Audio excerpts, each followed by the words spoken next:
welcome back to Talking Pop Culture. And in this video today, we are going to review Justice Society of America, Omnibus Volume 1 by the great Geoff Johns. So let's go, let's get into the review.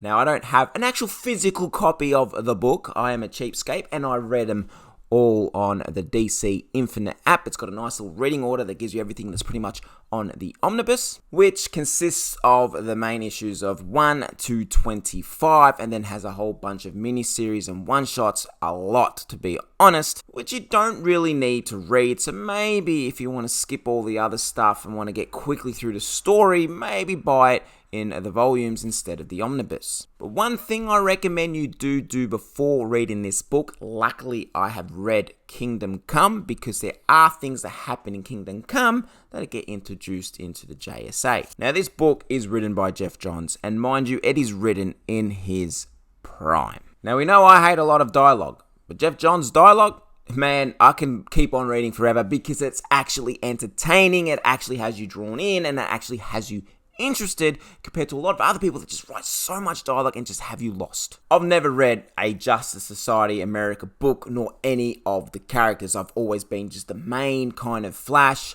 Batman, Deathstroke. Growing up, they're the only three I ever read. Then I started jumping on the Justice League, started jumping on Superman, Aquaman, and started reading more of a range of DC books, but never really got into the JSA.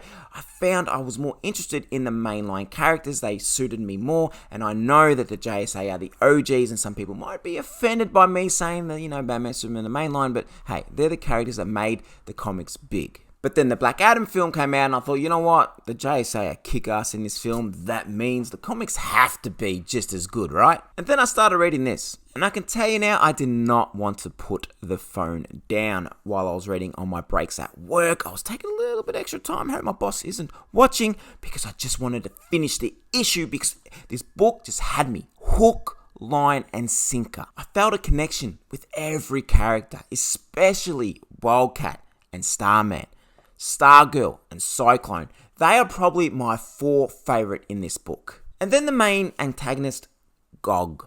Oh my god, this guy is made for the big screen. They need to put this character on the big screen. If you've read Kingdom Come, you'd be familiar with Magog. You'd be familiar with the Superman from Kingdom Come, because that Superman actually comes to this universe. So that's why you should read Kingdom Come, so then you can just be familiar with the antagonist and you can be familiar with the Superman from Kingdom Come. But what I think Geoff Johns does fantastic in this book is how he brings in the JSA and the Justice League of America.